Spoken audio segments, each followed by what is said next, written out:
Hello दोस्तों, मेरा नाम है बिनय और आप लोग देख रहे हो बिनय टेक। तो मैं आज आप लोग को बताने जा रहा हूँ एसबीआई का एनईएफटी, आईएमपीएस और आरटीजीएस चार्जेस के बारे में। तो क्या है चार्जेस और क्या है लिमिटेशन और क्या है टाइमिंग, मैं आप लोग को फुल डिटेल में बताने जा रहा हूँ। तो वीडियो पूरा लास्ट तक देखिएगा और आप लोग को पता चल जाएगा एनईएफटी, आरटीजीएस और आईएमपीएस के बारे में एसबीआई बैंक का।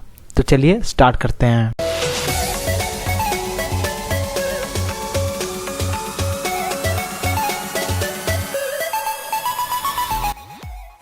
तो हम लोग आ चुके हैं एसबीआई का ऑफिशियल वेबसाइट में। तो मैं अभी आप लोग को बताने जा रहा हूँ आरटीजीएस और एनईएफटी के बारे में बताऊंगा, फिर मैं आप लोग को आईएमपीएस के बारे में बताऊंगा।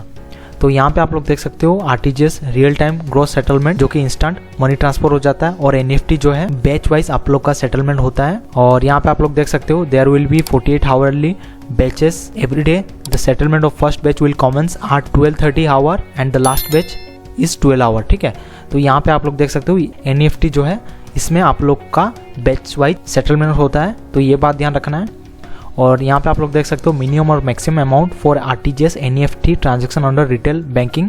यहाँ पे आप लोग देख सकते हो RTGS NEFT minimum maximum. RTGS में आप लोग 2 लाख मिनिमम सेंड कर सकते हो और मैक्सिमम जो है 10 लाख आप लोग सेंड कर सकते हो। एनईएफटी में नो मिनिमम, कोई भी मिनिमम नहीं है, और मैक्सिमम जो है 10 लाख तक आप लोग सेंड कर सकते हो। ठीक है, व्हाट इज द मिनिमम और मैक्सिमम अमाउंट फॉर आरटीजीएस और NEFT transaction under corporate banking. ठीक है, अगर आप लोग कॉर्पोरेट इंटरनेट बैंकिंग यूज करते हो तो यहाँ पे आप लोग देख सकते हो टाइप मिनिमम, मैक्सिमम और मैक्सिमम पर डे। ठीक है, आरटीजीएस में मिनिमम जो है 2 लाख का है, और यहाँ पे आप लोग देख सकते हो सरल अकाउंट में 10 लाख, व्यापार में 50 लाख और विस्तार में 2000 करोड़। ठीक है, और मैक्सिमम पर डे सरल में 10 लाख, कोई लिमिट नहीं है, विस्तार में भी कोई लिमिट नहीं है।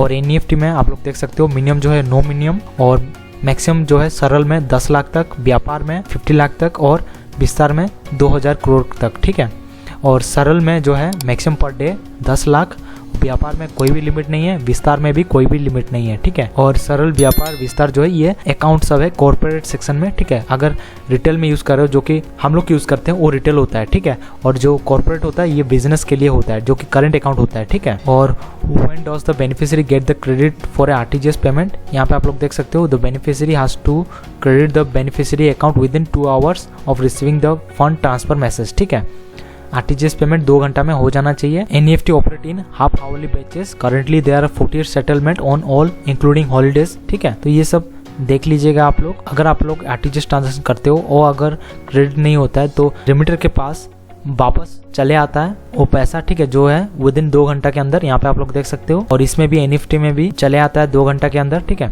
What time during the day और वीक द आरटीजीएस और NEFT service are available all day 24/7, ये अवेलेबल है। ठीक है, और 48 settlement on all day including holiday with the first batch commencing at 12:30 hour and the last batch 12 hour. ठीक है, यहाँ पे नोट पॉइंट में आप लोग देख सकते हो there will be delay in RTGS transaction between 11:50 PM to 12:30 AM। ठीक है, on all days due to RTGS cut off period at RBI end. ठीक है, तो ये जो पीरियड है ये आरबीआई के द्वारा कट ऑफ पीरियड डाला गया है, और मैंडेटरी इन्फॉर्मेशन आप लोग देख सकते हो, ये आप लोग पढ़ लीजिएगा एक बार।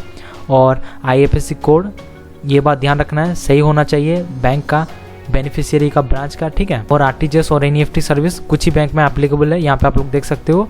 सब ब्रांच में ये सर्विस अवेलेबल नहीं है, मोस्ट प्रोबेबली अर्बन और सब अर्बन एरियाज में ये अवेलेबल है, गांव का ब्रांचेस में ये अवेलेबल नहीं रहता है। ठीक है, और what are the service charges applicable for RTGS और NEFT transaction, no service charges are levied on RTGS और एनईएफटी ट्रांजैक्शन। ठीक है, तो ये था एसबीआई का एनईएफटी और आरटीजीएस ट्रांजैक्शन के बारे में।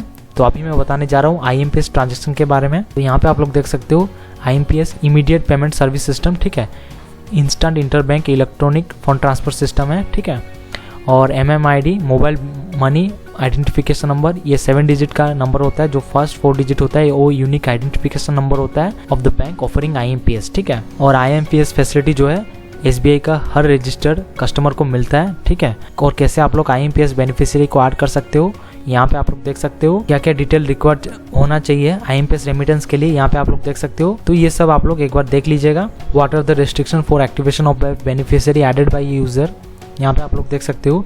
यू कैन ऐड और approve only 1 beneficiary in a calendar year, एक ही बेनिफिशियरी को आप लोग ऐड कर सकते हो इन IMPS which will be activated by the internet banking system within 4 hour। ठीक है, 4 घंटा लगता है एक्टिवेशन होने के लिए।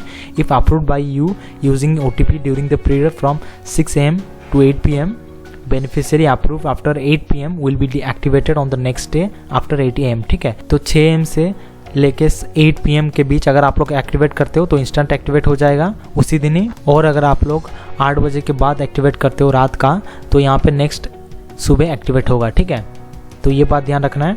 You can commence fund transfer to the new beneficiary only after its activation during the first 4 day activation. You can transfer a total sum of 1 lakh rupees to a new beneficiary if activated by the system. ठीक है, और अगर आप लोग का activate होता है first 4 days में, आप लोग 1 लाख तक भेज सकते हो पैसा टू ए न्यू बेनिफिशियरी। ठीक है, और यहाँ पे आप लोग देख सकते हो एग्जाम्पल के तौर पे समझाया गया है। ठीक है, एक्टिविटी अमाउंट लिमिटेशन, अगर कोई भी IMPS ऐड हुआ है या फिर उसको एक्टिवेटेड किया जा रहा है तो ₹10,000 भेज सकता है। ठीक है, on the same day of activation. और सितंबर 2 से लेके सितंबर 4 तक, ठीक है, कूलिंग पीरियड जो रहता है वो मैक्सिमम जो है 1 लाख तक भेज सकता है फ्रॉम सितंबर 1 से लेके 4 तक। और सितंबर 6 में आउट ऑफ कूलिंग पीरियड जो है सितंबर 6 के बाद यहाँ पे 5 लाख तक आप लोग भेज सकते हो। ठीक है, और IMPS में एक्सीड नहीं होना चाहिए 5 लाख से ज्यादा। ठीक है, ये बात भी ध्यान रखना आप लोग को। और person to account, person to person कैसे आप लोग ट्रांसफर कर सकते हो इंटरनेट बैंकिंग के थ्रू, ये भी दिया गया है। ठीक है, और ये सब आप लोग एक बार पढ़ लीजिएगा। ठीक है, और मैक्सिमम जो है 5 लाख तक आप लोग सेंड कर सकते हो। और अगर आपका ट्रांजैक्शन कंप्लीटेड नहीं हुआ, ऑटोमेटिकली रिट्रीव हो जाता है आपके ओरिजिनल अकाउंट में। और यहाँ पे आप लोग देख सकते हो charges for sending end receiving remittance using IMPS amount slab 1 to 5 lakh rupees जो है IMPS चार्जेस कुछ नहीं लिया जाता है। Commission amount debited from customer plus GST, कोई भी चार्जेस नहीं लिया जाता है। ठीक है, और ये सब आप लोग एक बार पढ़ लीजिएगा खुद से। IMPS के बारे में दिया गया है पूरा डिटेल में, आप लोग पॉज करके भी पढ़ सकते हो। ठीक है, तो ये था SBI का NEFT, RTGS और IMPS चार्जेस लिमिटेशन और टाइमिंग के बारे में। तो अगर आपके लिए ये वीडियो यूजफुल रहा, please to like share comment and subscribe to my channel बिना टेक। Thank you.